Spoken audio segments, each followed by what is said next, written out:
ಮರದ ವಿಗ್ರಹದ ಒಳಗೆ ಇಂದಿಗೂ ಸಜೀವವಾಗಿ ಬಡಿಯುತ್ತಿರುವ ದೇವರ ಹೃದಯ.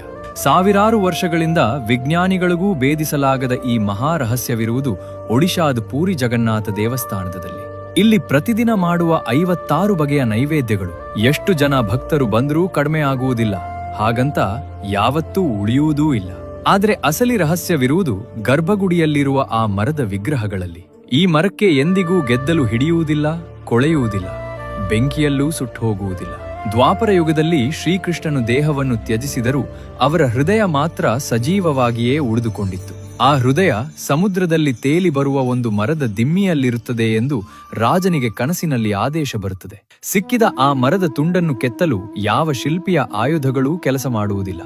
ಆಗ ಸಾಕ್ಷಾತ್ ವಿಶ್ವಕರ್ಮನೇ ಒಬ್ಬ ವೃದ್ಧ ಬಡಗಿಯ ರೂಪದಲ್ಲಿ ಬಂದು 21 ದಿನಗಳ ಕಾಲ ನಾನಿರುವ ಕೋಣೆಯ ಬಾಗಿಲನ್ನು ಯಾರೂ ತೆರೆಯಬಾರದು ಎಂಬ ಷರತ್ತನ್ನು ಇಡುತ್ತಾನೆ. ಆದರೆ 15ನೇ ದಿನವೇ ಮಹಾರಾಣಿ ಬಾಗಿಲು ತೆರೆದಾಗ ವಿಶ್ವಕರ್ಮ ಮಾಯವಾಗಿ ಬಿಡುತ್ತಾನೆ. ವಿಗ್ರಹಗಳು ಕೈ ಕಾಲುಗಳಿಲ್ಲದೆ ಅಪೂರ್ಣವಾಗಿಯೇ ಉಳಿದು ಬಿಡುತ್ತವೆ.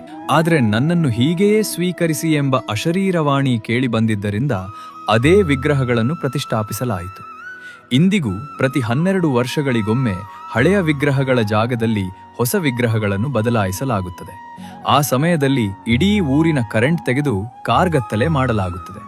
ಆಗ ಮುಖ್ಯ ಅರ್ಚಕರು ಕಣ್ಣಿಗೆ ಬಟ್ಟೆ ಕಟ್ಟಿಕೊಂಡು ಕೈಗಳಿಗೆ ವಸ್ತ್ರವನ್ನು ಸುತ್ತಿಕೊಂಡು ಹಳೆಯ ವಿಗ್ರಹದಲ್ಲಿರುವ ಆ ಸಜೀವ ಬ್ರಹ್ಮ ಪದಾರ್ಥವನ್ನ ತೆಗೆದು ಹೊಸ ವಿಗ್ರಹದೊಳಗೆ ಇಡುತ್ತಾರೆ. ಅದನ್ನು ನೇರವಾಗಿ ನೋಡಿದರೂ ಅಥವಾ ಅದರ ಸ್ಪರ್ಶವಾದರೂ ತಕ್ಷಣವೇ ಸಾಯುವುದು ಅಥವಾ ಕುರುಡರಾಗುವುದು ಖಂಡಿತ.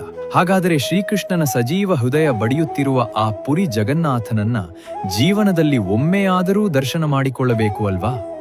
ಈ ಪವಿತ್ರ ಯಾತ್ರೆಯನ್ನ ಅತ್ಯಂತ ಸುರಕ್ಷಿತವಾಗಿಸಲು ನಮ್ಮ ಸಾಯಿ ಶಿಶಿ ಟೂರ್ಸ್ ಬೆಸ್ಟ್ ಪ್ಯಾಕೇಜ್ ಅನ್ನು ತಂದಿದೆ.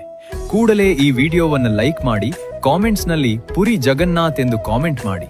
ಸಂಪೂರ್ಣ ಡೀಟೇಲ್ಸ್ ಅನ್ನು ನಾವೇ ಕಳುಹಿಸುತ್ತೇವೆ. ಹಾಗೆಯೇ ಇಂತಹ ಮತ್ತಷ್ಟು ಆಧ್ಯಾತ್ಮಿಕ ವಿಷಯಗಳಿಗಾಗಿ ನಮ್ಮ ಚಾನೆಲ್ ಅನ್ನು ಫಾಲೋ ಮಾಡಿ. ಜೈ ಜಗನ್ನಾಥ್.